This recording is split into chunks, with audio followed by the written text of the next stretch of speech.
Mr. Chairman, Nelson Spear, Senate District 31. I have an interrupting motion. Yes, sir. I hereby move to suspend the current rules to allow the respected and honored Texas Land Commissioner Jerry Patterson to address this group regarding the platform as just presented by Mr. Meckler. That's 2/3, right? All right, and is there a second to that motion? Second. Commissioner Patterson, welcome, and we look forward to hearing your remarks. You can have the same floor privileges right now as another delegate, which is 3 minutes of speech. Thank you, Mr. Chairman. I'm Jerry Patterson from Senate District 25. I'm the Commissioner of the Texas General Land Office. I'm a retired Marine. I'm a Vietnam veteran. I'm the author of Texas Concealed Handgun Law. And I am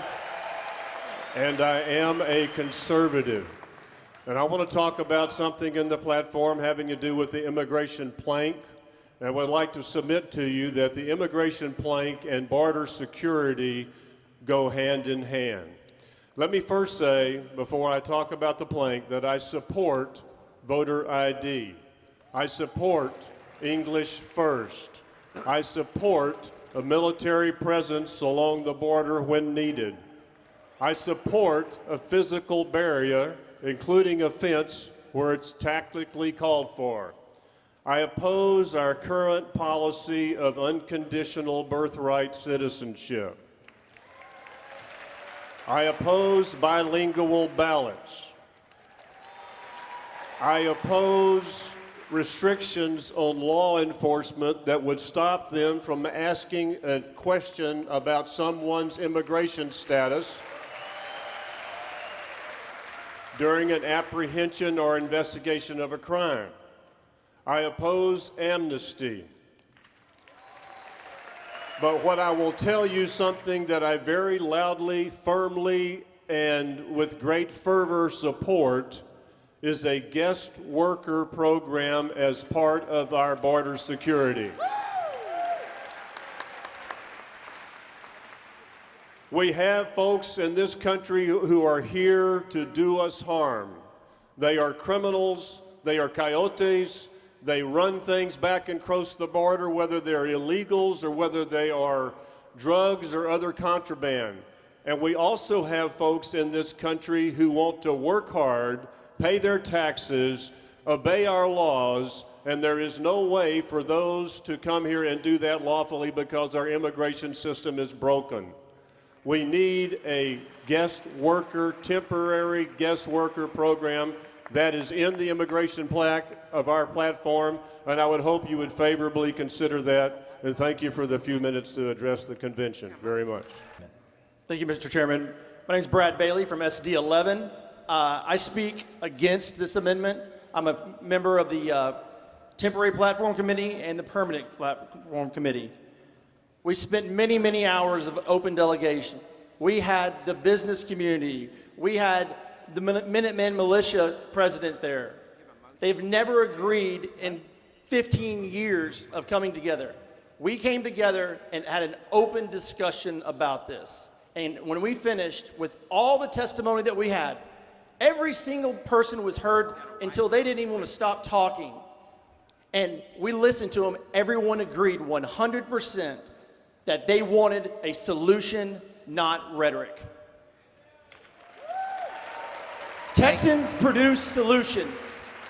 We don't push rhetoric. We've proven that with the Texas energy policy.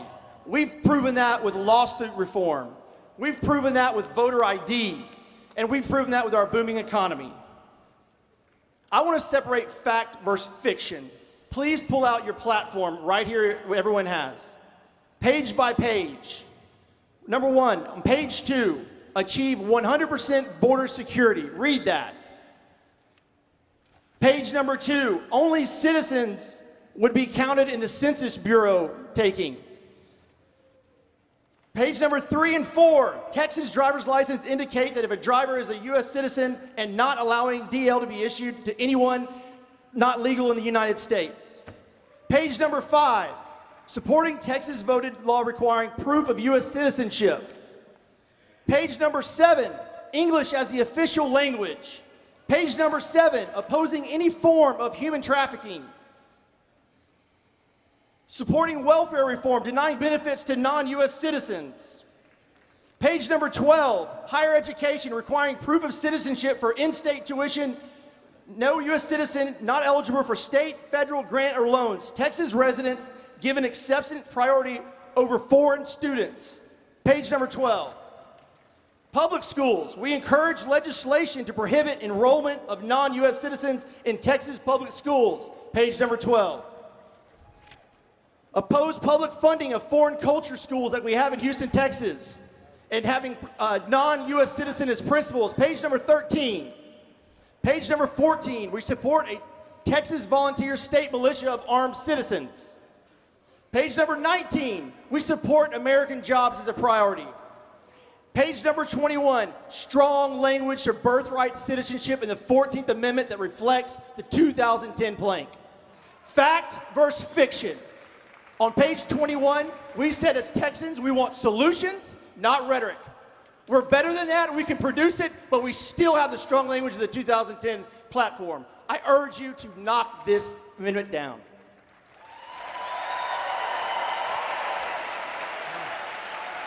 I'm Norman Adams, Senate District 15, and I have been here watching this platform committee work since Monday till 11 o'clock at night, and I echo what Mr. Bailey said. We have covered every single point of enforcement. If we had our way about it, our special forces would cross the border and go after the drug lords. The truth is, ladies and gentlemen, you have an opportunity right here that no Republican convention in Texas has ever had. Every 2 years, we come to our convention and we work hard on these platforms. But all we have done on the immigration plank is to create a litany or a list of the problems, and they are problems. This convention has the opportunity to actually adopt a solution, and it is properly titled on page 21. It is the Texas Solution.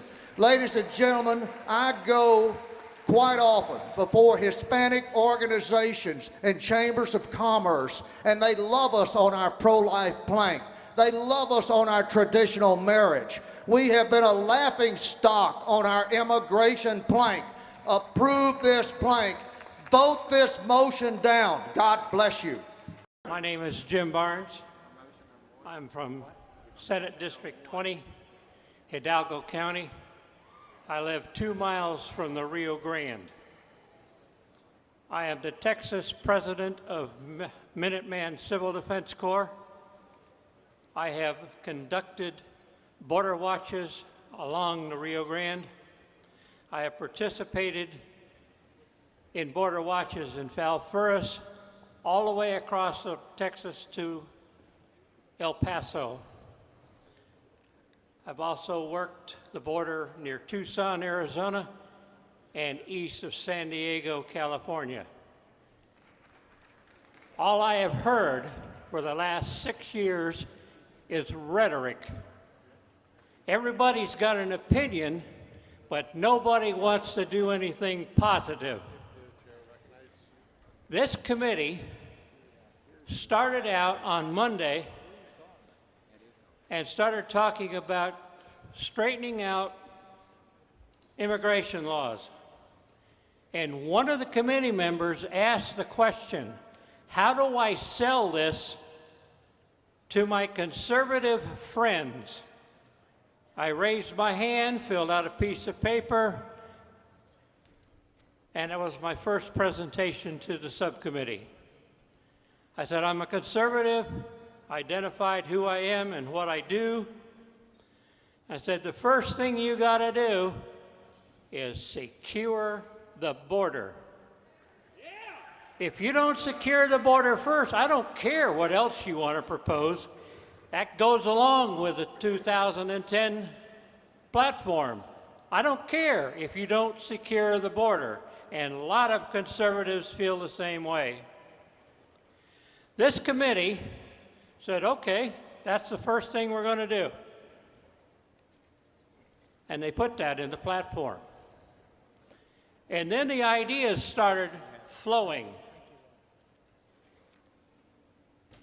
When was the Social Security card last changed? It's never been changed. It's the same thing it was in 1935. What is the most forged document in the United States? The Social Security card.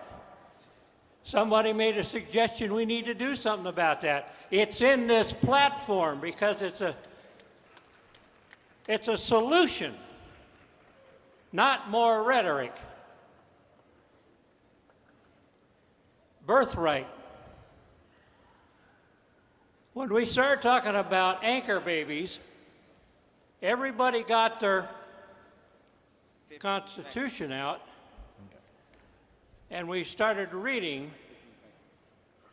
the 14th Amendment. The 14th Amendment doesn't say anchor babies are the rule of the land. Your 3 minutes is up. I'll grant you an extra 15 seconds just to wrap up. Also, the work program, they have to work for somebody that will collect taxes. That doesn't happen now. They have to go through criminal background checks. This is a complete program. It's not a mishmash of paragraphs scattered throughout the platform. Thank you. Art Martinez, Senate District 19. I just wanted to testify a little bit on what we heard in the committee regarding these issues that have been raised. First, everyone was in complete agreement that the 1986 amnesty was a failure precisely because the Democrats promised border security along with the amnesty. And President Reagan later regretted that, which is why the #1 plank in this solution is border security. Secure the borders first. Secondly, nowhere does it say that a guest worker is a path to citizenship. It simply gets them some form of legal status so that we can eliminate this black market economy of 10 million people that allows people to work without paying taxes, that allows criminality, that forces people under the underground, and is the matrix through which drug traffickers and criminals survive. And so requiring people to leave the country in order to get their guest worker visa cuts at the heart of a solution that would actually work.